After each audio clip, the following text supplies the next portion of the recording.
pas un mec facile, attention.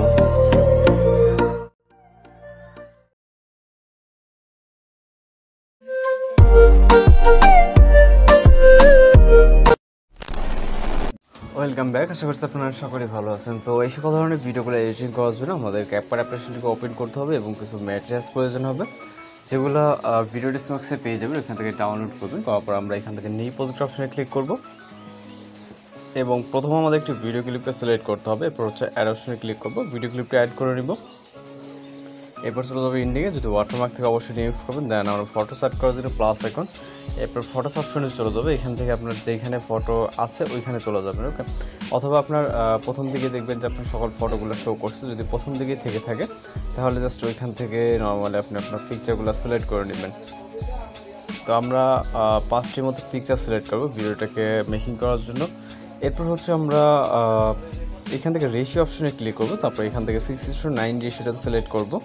এরপর প্রথম যে ভিডিও লেয়ারটাতে ক্লিক করব এবং রাইট সাইডে 90 অ্যাঙ্গেল রোটেট করে নেব ফুল ফ্রেম করে, ওকে। এরপর হচ্ছে আমরা পিকচারে ক্লিক করব, পিকচারগুলো সেমভাবে রাইট সাইডে 90 অ্যাঙ্গেল রোটেট করে এটাকে আমরা পজিশনটা অ্যাডজাস্ট করে দিব, আপনি যে পজিশনে দিতে চান আর কি। জাস্ট আমরা রাইট সাইডে রোটেট করে নেব এইভাবে, ওকে। এবং এটাও রোটেটিং কমপ্লিট হয়ে গেলে আমরা চলে যাবো স্টার্ট পজিশনে মিউজিক অ্যাড করার জন্য অ্যাড অডিও, তারপরে এক্সট্রাক্টরে। এরপর মিউজিকটিকে সিলেক্ট করে ইম্পোর্ট সাউন্ডে ক্লিক করব। এরপর হচ্ছে আমরা এখান থেকে ফটোসের ডিউরেশন অ্যাড করব। এই জন্য প্রথম পিকচারে ক্লিক করব, এটার ডিউরেশন রাখবো 0.7, ওকে। দ্বিতীয় পিকচারও সেমভাবে 0.7, 3 নম্বর পিকচারও সেমভাবে 0.7, পরবর্তী পিকচারটিও 0.7, অর্থাৎ আমরা প্রতিটা পিকচার 0.7 এবং লাস্ট পিকচারটি আমাদের সাউন্ডের এন্ডিং পর্যন্ত, ওকে। এরপর এখানে অ্যানিমেশন অ্যাড করবো, জন্য প্রথম পিকচারে ক্লিক করবো, তারপরে অ্যানিমেশনে। এরপর হচ্ছে কম্বোতে ক্লিক করব, তারপর এখান থেকে আমরা পেন্ডুলাম 1 অ্যানিমেশনটাকে সিলেক্ট করব প্রতিটা পিকচারের জন্য,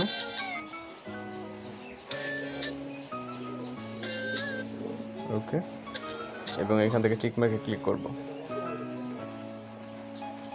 এরপর এখানে ট্রানজিশন অ্যাড করবো, এর জন্য যে বক্সটা আছে দুইটা ক্লিপের মাঝখানে এখানে ক্লিক করব এবং রাইট সাইডে চলে যাব। এখানে আমরা হচ্ছে ব্ল্যাক ফেড নামে একটি ট্রানজিশন ইফেক্ট দেখতে পাবো, এটাকে সিলেক্ট করে অ্যাপ্লাই টু অলে ক্লিক করব এবং টিক অপশনে ক্লিক করব, ওকে। তো এটি হয়ে গেলে আমরা জাস্ট ভিডিওকে এখান থেকে রেজুলেশন 1000 রেখে জাস্ট ফাইনাল এক্সপোর্ট অপশনে ক্লিক করব। তো আমাদের কিন্তু বর্তমান যে রেশিওটা এটা হচ্ছে 6:9 রেশিওতে আছে, যেটা আমাদের 9:60 রেশিওতে রূপান্তর করতে হবে, যেটা টিকটক বা লাইকের জন্য ফুল স্ক্রিন হবে মূলত, ওকে। ভিডিওটা এক্সপোর্ট কমপ্লিট হয়ে গেলে এখান থেকে ডান অপশনে ক্লিক করব। এরপর এখান থেকে আবার নিউ প্রজেক্ট অপশনে ক্লিক করব, ওকে। এবং ভিডিওস অপশন থেকে আমরা লাস্ট এক্সপোর্ট করতে ভিডিওটিকে সিলেক্ট করবো, যেটা এইমাত্রই এক্সপোর্ট করলাম। এটাকে ইনপুট করার পর আমরা চলে যাবো হচ্ছে এখান থেকে রেশিও অপশনে 9:60 রেশিওতে ক্লিক করবো এবং ভিডিও লেয়ারটিতে টাচ দিব। দেওয়ার পর এটাকে আমরা সেম যেরকমটা ছিল যেহেতু এটাকে রাইট সাইডে রোটেট করেছিল এবং লেফট সাইডে ফুল ফ্রেম করে নিলাম।